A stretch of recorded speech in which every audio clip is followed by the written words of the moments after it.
Hello dear students, once again most welcome. और आज हम लोग स्टार्ट करेंगे माइक्रोबायोलॉजी का next topic, structure of bacteria. आज हम लोग जानेंगे बैक्टीरिया के स्ट्रक्चर के बारे में। और यहाँ पर बैक्टीरिया के स्ट्रक्चर के बारे में जानने से पहले थोड़ा सा हम लोग बेसिक नॉलेज ले लेते हैं बैक्टीरिया के बारे में। तो बैक्टीरिया, जैसे कि आप लोग जान रहे हैं कि बैक्टीरिया एक माइक्रो ऑर्गेनिज्म है, जो हम लोगों ने लास्ट लेक्चर में डिस्कस किया कि माइक्रो ऑर्गेनिज्म क्या होते हैं। माइक्रो ऑर्गेनिज्म ऐसे ऑर्गेनिज्म होते हैं जिनको हम लोग नेक्ड आई से नहीं देख पाते हैं। इनको हम लोग with the help of microscope बहुत इजीली ऑब्जर्व करते हैं। तो ये हमारा बैक्टीरिया है। बैक्टीरिया आपका प्रोकैरियोटिक सेल वाला माइक्रो ऑर्गेनिज्म होता है। जो उनकी सेल होती है वो सेल आपकी प्रोकैरियोटिक सेल होती है। और बैक्टीरिया आपका यूनिसेलुलर होता है। जो इसकी सेल होती है वो सिंगल सेल होता है। Single cell unicellular microorganism है बैक्टीरिया। बैक्टीरिया की जो स्टडी होती है, स्टडी ऑफ बैक्टीरिया, उसको हम लोग बोलते हैं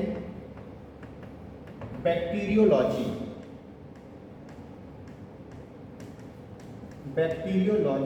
बैक्टीरियोलॉजी टर्म को अगर हम लोग देखें तो जो अगर हम लोग दो पार्ट कर रहे हैं तो बैक्टीरिया और लॉजी।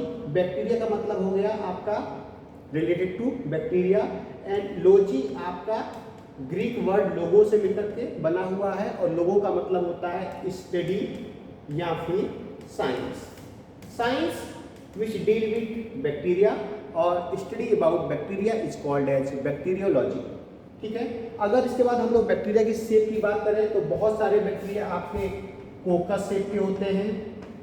बहुत सारे बैक्टीरिया आपके बैसिलस शेप के होते हैं, जो आपका रॉड शेप होता है। बहुत सारे बैक्टीरिया आपके विब्रियो शेप के होते हैं, कोमा की तरह। बहुत सारे बैक्टीरिया आपके स्पायरियो होते हैं, ये स्पाइरल के जैसे। तो ये हमारे बैक्टीरिया का शेप है।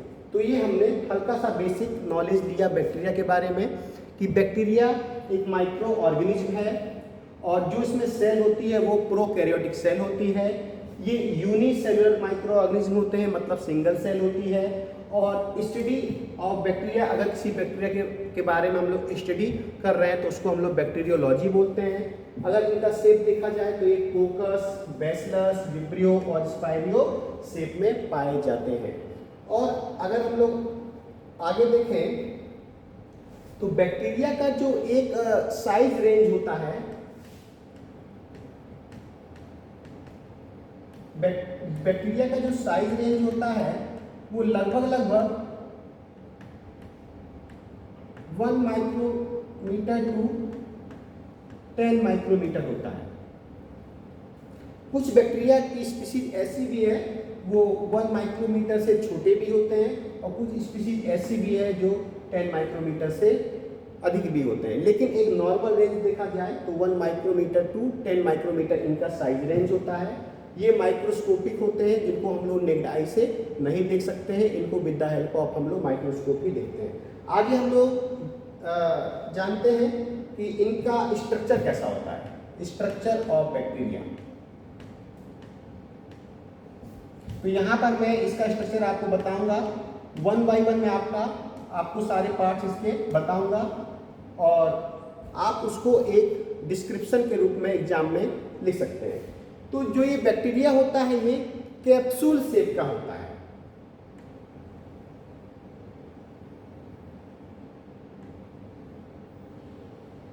ये बैक्टीरिया आपका कैप्सूल शेप का होता है। उसको मैं थोड़ा कलर कर दे रहा हूं। ये इसका कैप्सूल है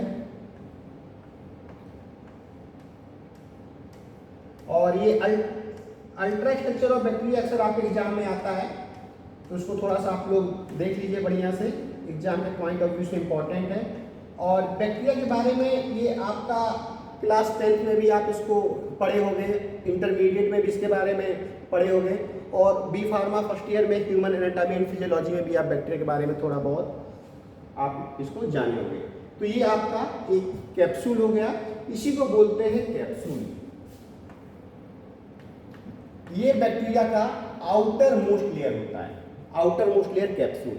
अब जो ये कैप्सूल होता है ये दो प्रकार का होता है, एक होता है माइक्रो कैप्सूल,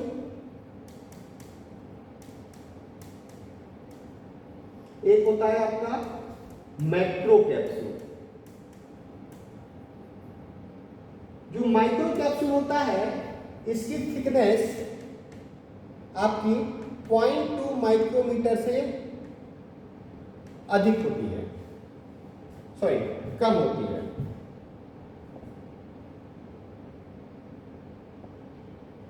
कम होती है। और जो आपका मैक्रो कैप्सूल वाले बैक्टीरिया होते हैं उनके कैप्सूल की थिकनेस 0.2 माइक्रोमीटर से अधिक होती है। तो ये इसका कैप्सूल हो गया। कैप्सूल आपका दो प्रकार का होता है, कुछ बैक्टीरिया में माइक्रो कैप्सूल्स पाए जाते हैं, कुछ बैक्टीरिया में मैक्रो कैप्सूल्स पाए जाते हैं। जिन बैक्टीरिया में माइक्रो कैप्सूल्स पाए जाते हैं उस कैप्सूल की थिकनेस हमेशा 0.2 माइक्रोमीटर से कम होती है, और जिन बैक्टीरिया में मैक्रो कैप्सूल्स पाए जाते हैं उनमें कैप्सूल की थिकनेस 0.2 माइक्रोमीटर से अधिक होती है। इसके बाद देखा जाए तो बैक्टीरिया में एक फ्लैजिला होता है,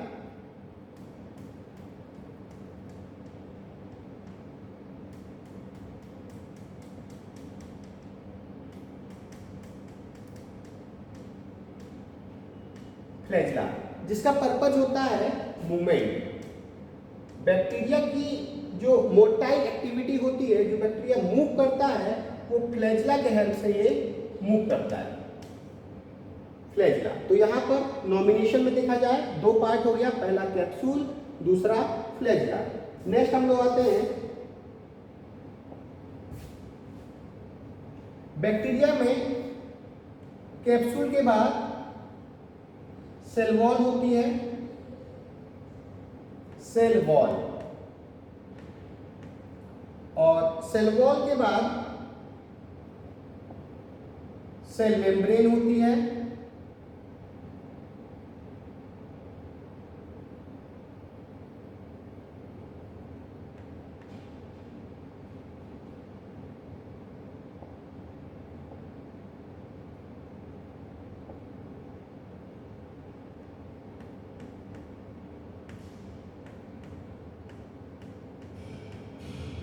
और सेल मेम्ब्रेन के अंदर साइटोप्लाज्म फिल होता है। ये आपका पूरा कंप्लीट साइटोप्लाज्म है।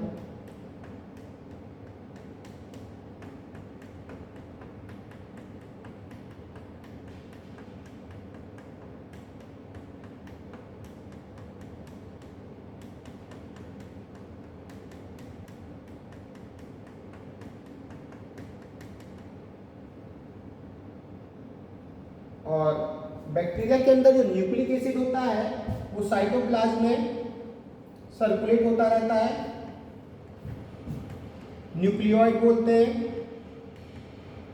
ये न्यूक्लिक एसिड है।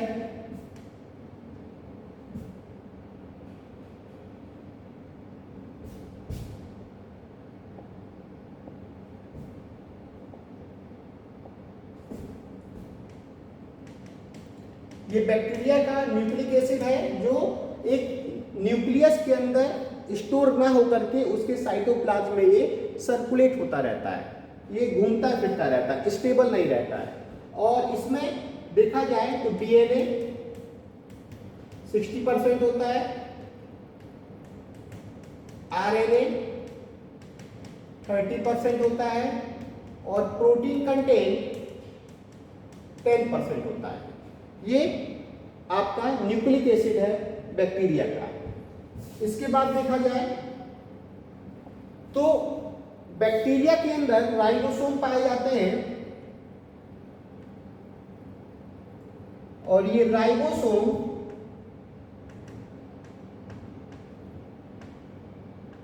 (70S)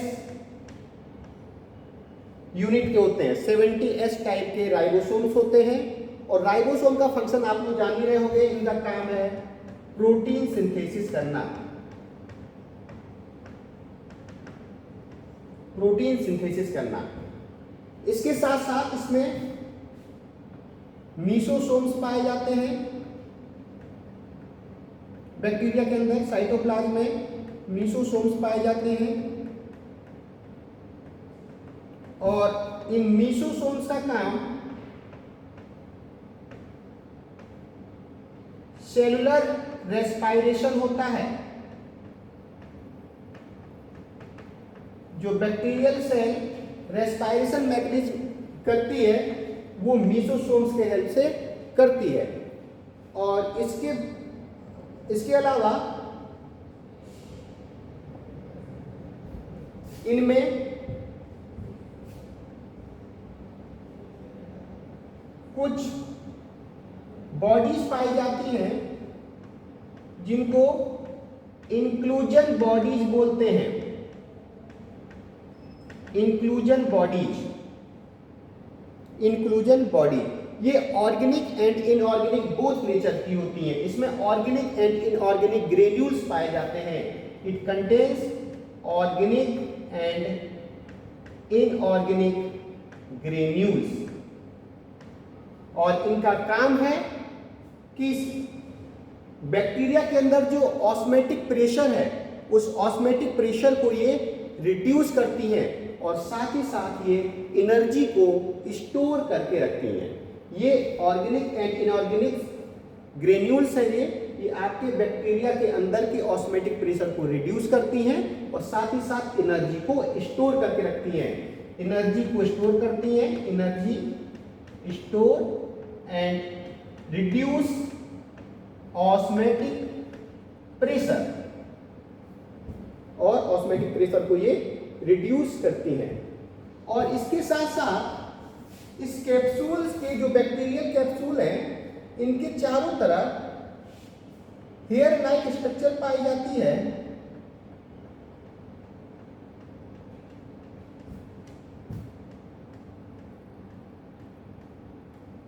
जिनको पिलाई बोलते हैं या पिली बोलते हैं। और इनका काम होता है बैक्टीरिया के अटैचमेंट में ये हेल्प करती हैं।